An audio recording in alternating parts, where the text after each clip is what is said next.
प्रिय दर्शकों, आज हम एक वास्तु से संबंधित एक विशेष बात के बारे में हम चर्चा करेंगे।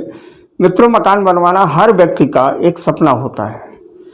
मकान बनवाने के बाद अगर उस भवन में रहने वाले सुखी न रहें या जाते ही, जैसा आप लोगों ने कहते हुए सुना होगा कि जब से हमने इस मकान को बनवाया तब से हमारा व्यापार और स्वास्थ्य हमारा ठीक नहीं रहता है, तो आखिरकार कारण क्या है? कभी ये जानने का प्रयास किया है? हम इसी संदर्भ में आज हम बात करने वाले हैं। वास्तु दोष से संबंधित एक बहुत छोटी सी बात की हम जो है चर्चा करेंगे, जिसे आप लोग विशेष तौर से ध्यान दीजिए। मित्रों, हमारे मकान में दो दिशाएं, नॉर्थ और साउथ, दो दिशाएं होती हैं। जैसा कि आप लोगों को मालूम कि नॉर्थ और साउथ ये दोनों हमारे चुंबकीय ध्रुव हैं। उत्तर से चलने वाली जो किरणें हैं वो साउथ की तरफ, और साउथ से चलने वाली जो रेज हैं वो नॉर्थ की तरफ को जाती हैं। अगर नॉर्थ और साउथ में आपस में आकर्षण की स्थिति पैदा होती है, और साउथ माने अगर उनके जो विपरीत नोड्स हैं अगर उन्हें आपस में मिला दिया जाए तो एक प्रतिकर्षण की स्थिति पैदा होती है। तो आज हम इसी के संदर्भ में बात करें कि वास्तव में ऊर्जा क्या है, और भवन में जिस भवन का हमने निर्माण कराया है वास्तु के हिसाब से उसमें ऊर्जा का स्तर क्या है, इसके बारे में हम चर्चा करेंगे। जैसा कि आप लोगों को मालूम है कि पृथ्वी बहुत बड़ा सुचालक है, और इसीलिए जो बड़े बड़े भवन होते हैं, बड़े बड़े मकान होते हैं, उनके ऊपर एक तल चालक लगाया जाता है कि ऊपर से गिरने वाली जो ऊर्जा है वो पृथ्वी में जा करके और पूरी तरह से वो न्यूट्रल हो जाए, समाप्त हो जाए। हम लोग करते क्या हैं कि मकान में जो बोरवेल है, जो हैंड पाइप, जो हमारा जल स्रोत है, उसे हम साउथ की तरफ को बगैर वास्तु के विचार किए उसे साउथ की तरफ में हम करवा देते हैं। तो जब साउथ में हम बोरवेल या हैंड पाइप या समरसेबल पंप हमने लगवा दिया तो उसके अंदर जो मोटर चलती है वो बहुत ज़्यादा आरपीएम की होती है। तो होता ये है कि वो एक मैग्नेटिक फील्ड वहाँ बन जाता है। तो नॉर्थ से जो हमारी किरणें चलती हैं वो साउथ से उस बोरवेल के माध्यम से ज़मीन में चली जाती है, और साउथ से जो आने वाली किरणें हैं वो उसके माध्यम से ज़मीन के अंदर चली जाती हैं। लिहाजा उस घर में रहने वाले जो गृह स्वामी हैं उन्हें बहुत ही तकलीफ होती है, और उनके स्वास्थ्य में, उनके व्यापार में बहुत बड़ी गिरावट आती है। ये तो एक वैज्ञानिक आधार हो गया।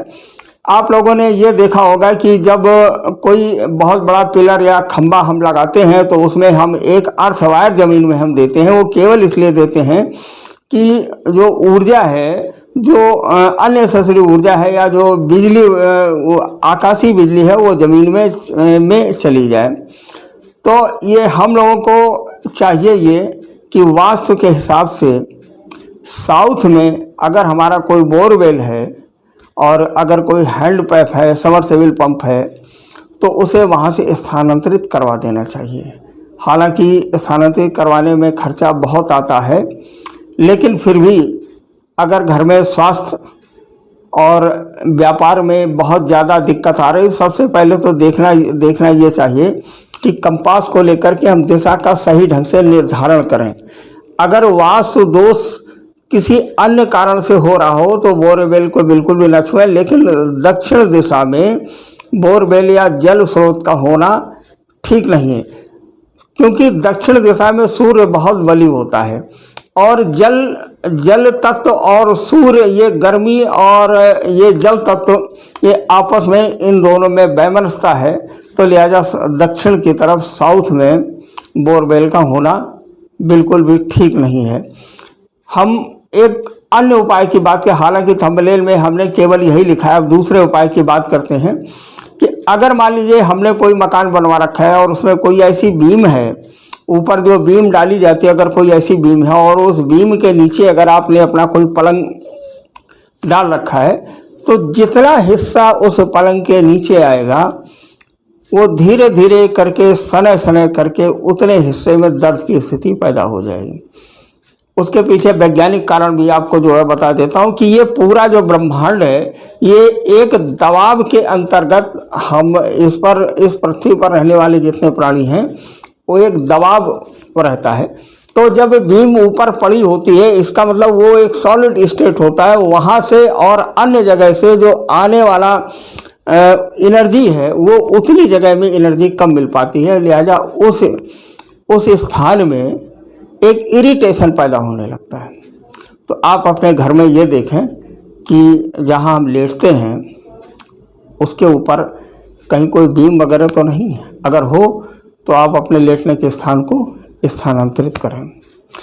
मित्रों, ये वास्तु के हिसाब से आप लोगों को चाहिए ये कि किसी वास्तु शास्त्री से संपर्क करके वास्तु अपने भवन का वास्तु से निर्धारण कराएं और कराने के बाद आप उस भवन में रहना प्रारंभ करें और भगवती की पूजा करें, जिससे आप लोगों को सुख शांति और व्यापार में वृद्धि हो।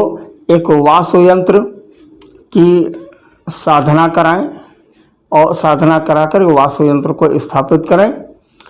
मित्रों, अब इसके साथ ही हम अपने इस टॉपिक को समाप्त करते हैं। हमारे इस चैनल को लाइक, शेयर और सब्सक्राइब अवश्य करें।